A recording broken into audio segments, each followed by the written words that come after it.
Hi everyone, so this is going to be week 29 belly shot, and here it is.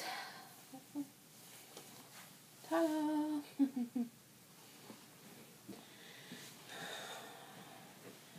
Little Isabella is 29 weeks. Alright, that's it. Hi everyone, so this is 29 weeks. And I'm just gonna go right into it because I have a lot to say today. It's been a rather emotional week this week. Pretty much a lot of soul searching and figuring out what I need to do and stuff like that. First of all, I had an appointment Wednesday with the doctor.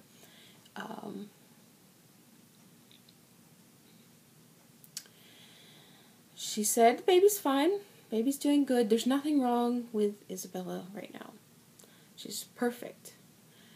Her heartbeat is 140 to 150 when they checked it on the Doppler.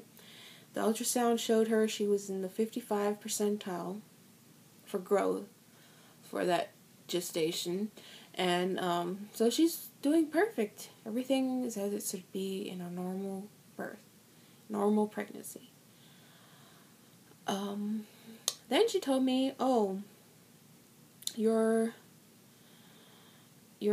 glucose test, you failed two of the numbers that, you failed the fasting number and you failed the 2-hour number. So I passed two numbers, I passed the 1 hour and the 3 hour, and I failed the fasting and the 2 hour. So that means you have gestational diabetes. And we need to get you with a nutritionist and get you a meter to test your blood sugars 4 times a day, fasting, 2 hours after breakfast, 2 hours after lunch, and 2 hours after dinner. And you need to keep a log and give me the results of your testing at every appointment, so I know how you're progressing and stuff, and we can figure out what we need to do. So, after being told on the phone the results that I had passed, and thinking, oh yay, I had passed and stuff, the doctor said, oh, you haven't passed. You are borderline gestational diabetes, so we're going to count you as having it. Our numbers are more strict than the labs. So, you have gestational diabetes. Yeah, that's right. So, kind of got blindsided by that. Bit of information. So, I'm a little shocked. I was a little taken aback when she said that. After thinking, oh, I had passed. She said, well, we see these fasting numbers, and you having failed the fasting number, yours was a 96, and our cutoff is a 90. So you have gestational diabetes. Well, okay. Maybe I shouldn't have eaten that extremely high carb, large spaghetti with homemade meat sauce and 2 pieces of Texas toast and a salad right at midnight. And I was supposed to not eat anything after 12:30 a.m. I wonder if that screwed up my test results. So I might go in for a retest. I'm not sure. I'll see what she says. But apparently, because I have gestational diabetes, she said I'm going to be induced at 39 weeks. And then I was like, wait, whoa, hold on a minute. You're saying because I have gestational diabetes, I'm high risk now, and I won't get to go through labor naturally. And she's like, well, we want to look at the baby and make sure that the baby is fully grown and mature. But once they're fully grown and mature, and their lungs have matured enough, we consider the womb to be a hostile environment for the baby, and the baby will do better in the real world. So there's no reason you can't go into have a natural labor if you start labor before being induced at 39 weeks. So basically, I have 10 more weeks, because this is week 29, to grow this baby. And once the baby is mature enough, like I think 38 weeks is the full term, then I better go into labor. I have 1 week before they induce me to have a natural labor. She's like, yes, there's no reason why I can't have a natural labor if you go into labor before 39 weeks. After that, we're going to induce you. So I basically have no choice in the matter. They're going to induce me at 39 weeks, which I'm really, really upset about, because I don't want to be induced. It's not anything really personal for me, but it's better for the baby not to get all these doses of Pitocin and lowering her heart rate, because when you get Pitocin, your contractions are much stronger and the labor is much longer, and most of the time, because they're so strong and it's such a long time, I mean, she said I would be in labor for about 30 hours on average for getting induced. So 2 days is too long to have really strong Pitocin-like cramps. And being in labor for 2 days is not ideal for everything like that.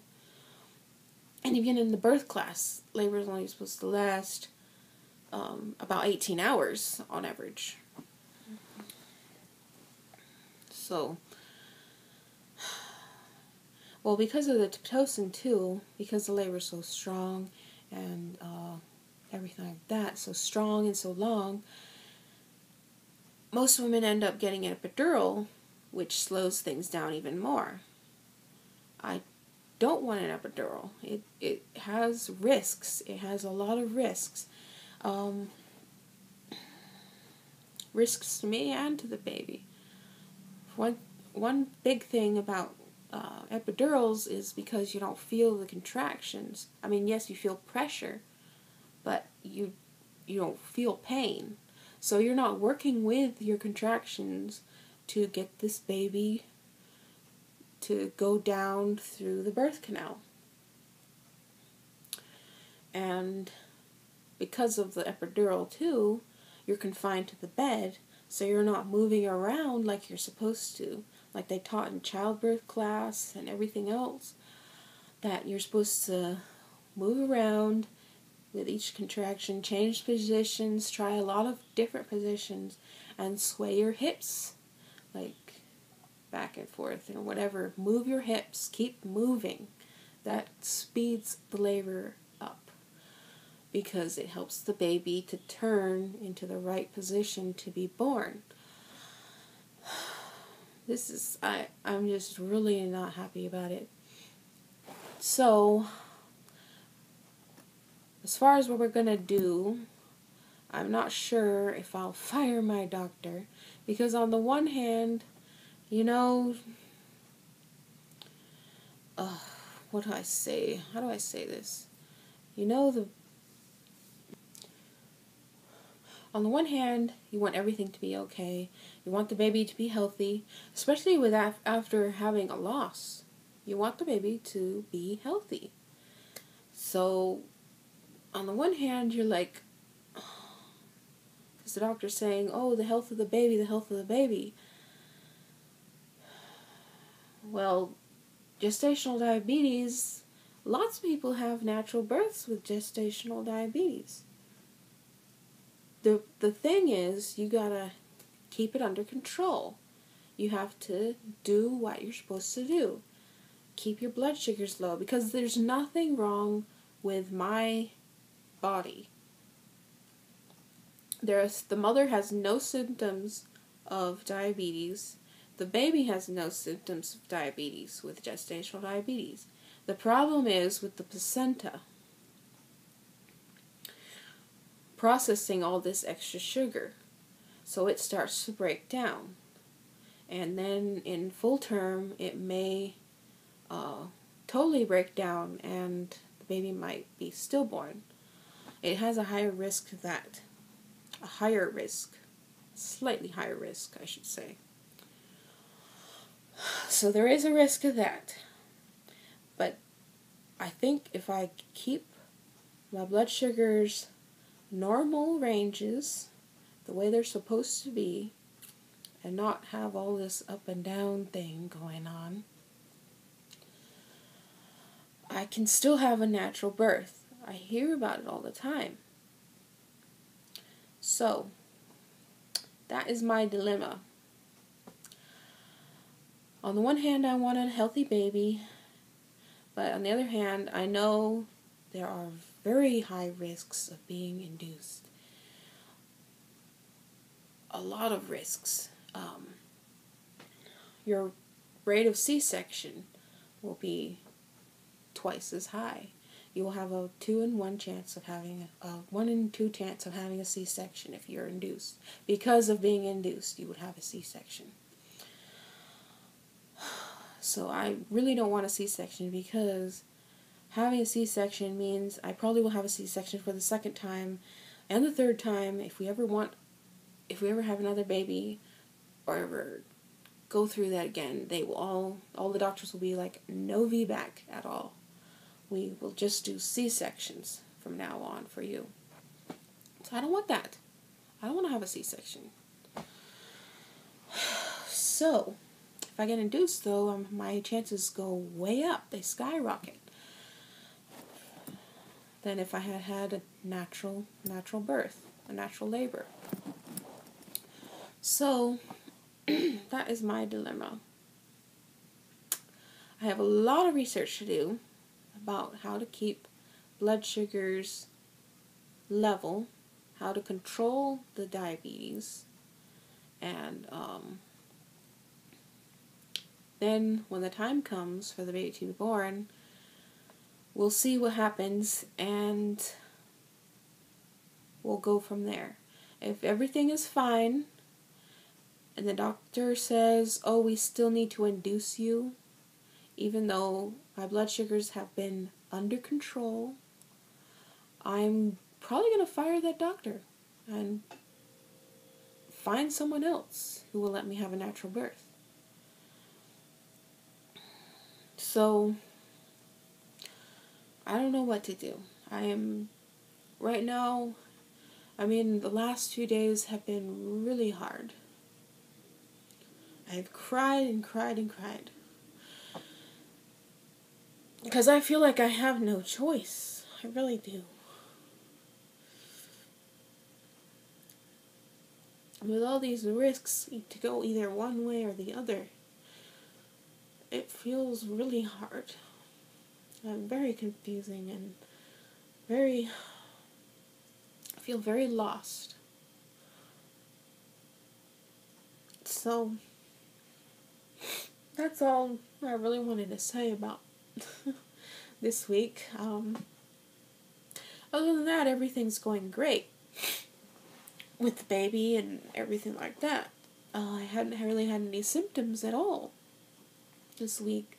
Basically the only symptom I've had is a little more discharge, and that's usually during bowel movements, so it's completely normal. So, we'll just have to work really hard and just do what is right. Do what we feel is right, because no one's going to stand up for me except myself. No one can stand up for your baby except for yourself.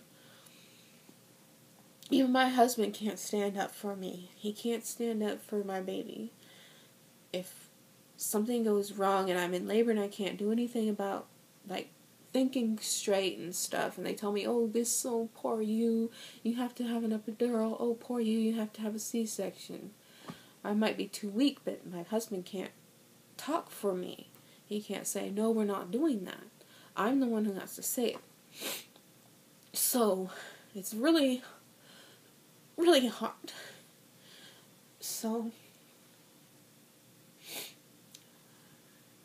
just have to find the strength to do what is right. If I end up having the,